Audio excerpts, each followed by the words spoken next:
Bonjour à tous. Je continue mon exposé sur la distinction entre les Elohim, anges fidèles de Tatanzambé, et les Néphilim, anges déchus. Je rappelle que la Bible nous enseigne que la venue des anges était motivée par la volonté d'avoir une progéniture. Oui, la souffrance des anges rebelles vient de ce qu'ils ne peuvent pas procréer, capacité de se reproduire que Tatanzambé n'a donné qu'aux créatures de la terre, pas à eux. La première version de leur progéniture sont ces géants roux aux doigts surnuméraires et aux rangées de dents multiples, ainsi que ces chimères qui étaient excessivement violentes. Ils ont été détruits par Tatanzambé, à l'exception, comme on l'avait vu, des sirènes et aussi de leur version masculine qu'on appelle les tritons ou sirois, qui sont des êtres stériles. Le livre apocryphe d'Enoch dit que les anges rebelles, sachant qu'un déluge avait été décidé par Tatanzambé, avaient demandé à Enoch, grand-père de Nokanoé, d'aller plaider pour eux auprès de Tatanzambé, afin qu'il épargne leurs enfants. Vous voyez le culot et la manipulation de ces anges rebelles? Les anges avaient normalement pour mission d'intercéder pour nous, les hommes, devant Tatanzambé. Mais en transgressant sciemment l'interdiction faite par Tatanzambé depuis la création du monde des hybridations entre les espèces, ils ne pouvaient décemment pas se présenter devant lui pour plaider leur cause. Ils ont donc demandé à Enoch d'intercéder pour eux. Mais Tatanzambé, au vu du chaos qui était devenu sa création, n'a pas écouté leurs doléances et a détruit par les eaux du déluge ces êtres contre nature ainsi que tous les hommes de cette époque, car ils étaient tous, à l'exception de Noka, Noé, sa femme, ses 3 fils et ses brus, génétiquement altérés. Vous comprenez maintenant l'origine et l'obsession pour la modification génétique de l'homme. Rien de nouveau sous le soleil. Ils savent parfaitement ce qu'ils font.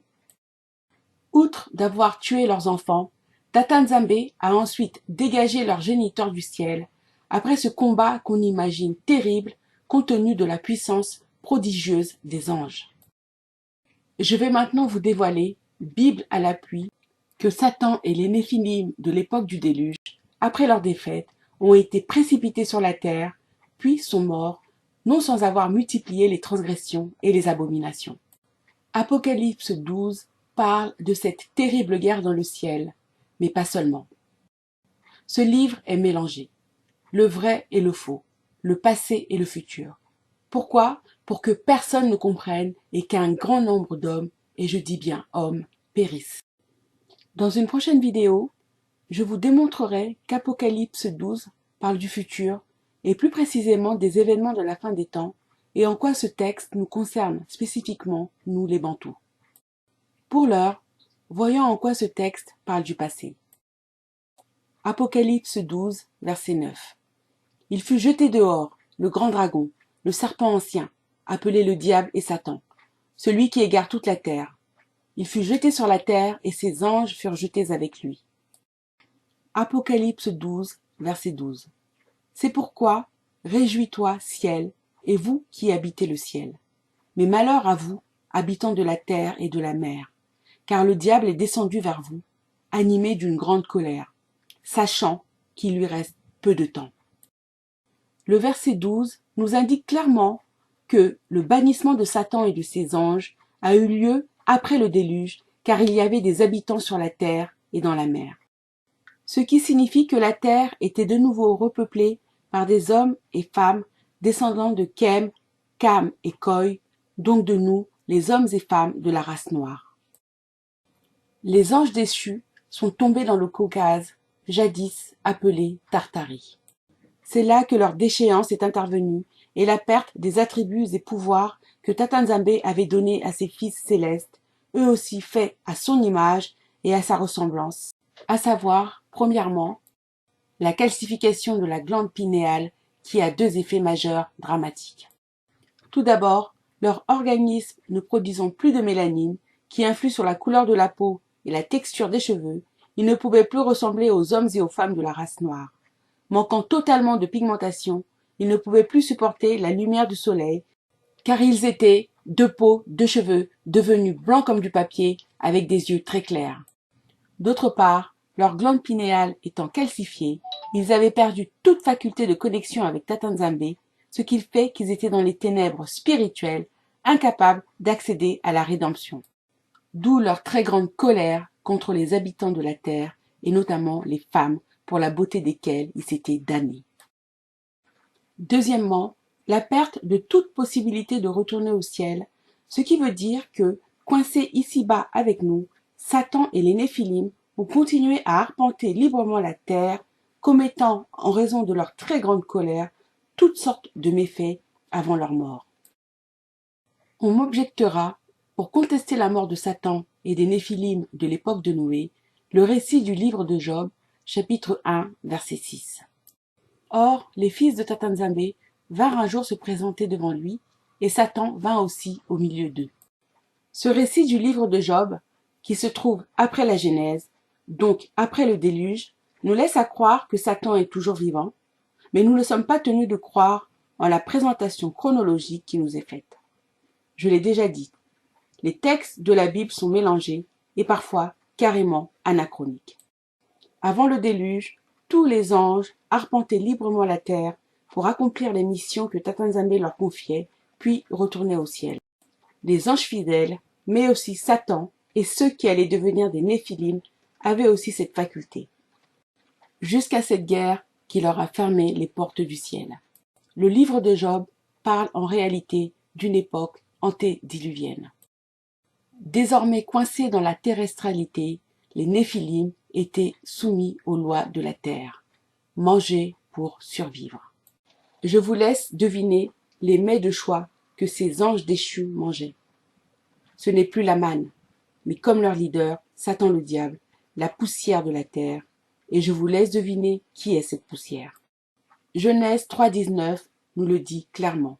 Tatanzambé dit à Adam, c'est à la sueur de ton visage que tu mangeras ton pain de manioc, jusqu'à ce que tu retournes dans la terre d'où tu as été pris, car tu es poussière et tu retourneras dans la poussière. Oui, comme Satan leur leader, les Néphilim sont devenus des anthropophages. Enfin, même s'ils vivaient beaucoup plus longtemps, ils ont été soumis au même châtiment que les hommes. En effet, il en va des hommes comme de Satan et des Néphilim, coincés dans la terrestralité. Le salaire du péché et celui de la rébellion est le même, la mort. Et la preuve de leur mort se trouve une fois encore dans la Bible. 1 Pierre chapitre 3 versets 19 à 22. Christ aussi a souffert une fois pour les péchés, lui juste pour des injustes, afin de nous amener à Dieu, ayant été mis à mort quant à la chair, mais ayant été rendu vivant quant à l'esprit, dans lequel aussi il est allé prêcher aux esprits en prison, qui autrefois avaient été incrédules lorsque la patience de Dieu se prolongeait, au jour de Noé, pendant la construction de l'arche, dans laquelle un petit nombre de personnes, c'est-à-dire 8, furent sauvées à travers l'eau. Ce qu'il faut retenir de ce charabia du Nouveau Testament, c'est qu'à sa mort, JC est descendu aux enfers pour aller prêcher aux esprits en prison. Les esprits rebelles de l'époque de Noé. Le terme « esprit » nous indique bien qu'il s'agit d'êtres désincarnés. Car de notre vivant, nous sommes ou des hommes ou des anges. Mais ces esprits en prison, sont-ils les esprits d'hommes, comme le catholicisme veut nous le faire croire? Moi je dis que non, et j'en veux pour preuve la parole qui nous dit que quand l'homme meurt, son esprit retourne à Tatanzambé qui l'a donné. Et je vous fais lecture d'Ecclésiaste 12. Avant que le cordon d'argent se détache, que le vase d'or se brise, que le seau se rompe sur la source, et que la roue se casse sur la citerne, avant que la poussière retourne à la terre comme elle y était, et que l'esprit retourne à Tatanzambé qui l'a donné. Vanité des vanités, dit l'Ecclésiaste, tout est vanité. Si ce texte ne parle pas des esprits des hommes, il parle donc bien des esprits de Satan et des Néphilim. Oui, Satan comme les Néphilim étaient au début des anges fidèles, des Elohim. Ils sont donc des créatures de Tatanzambé, de peu supérieures aux hommes et faits à son image. Et à ce titre, ils ont, comme nous les hommes, l'esprit de Tatanzambé. Et l'esprit de Tatanzambé ne meurt jamais.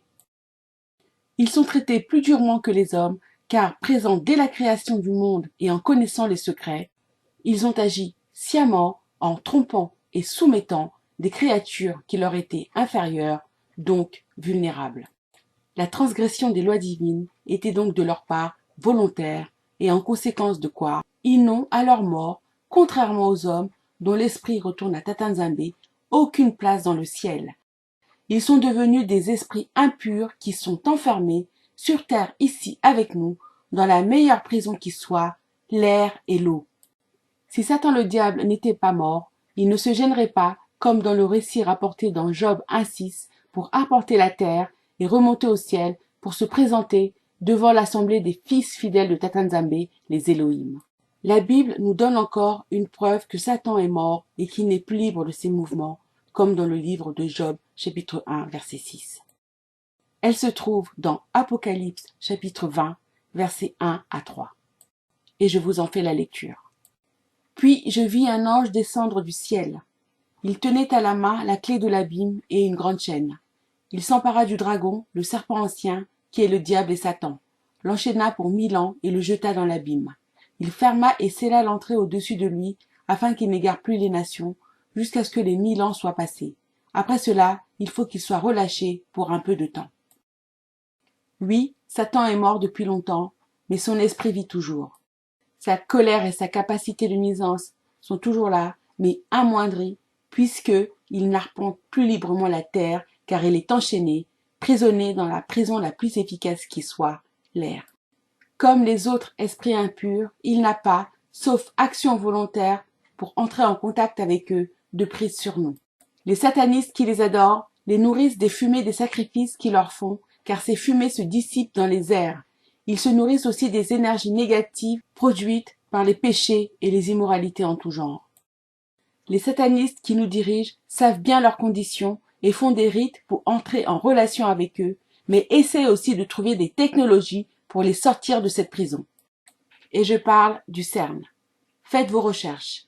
Derrière les explications officielles, une autre se cache, beaucoup plus sinistre et inavouée. Ouvrir la porte de la prison des esprits impurs.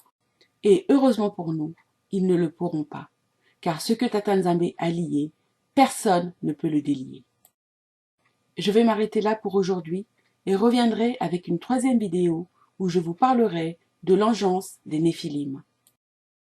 Pour l'heure, je vous remercie pour votre écoute, pour les pouces en l'air, les commentaires et les partages, et je vous dis à très vite.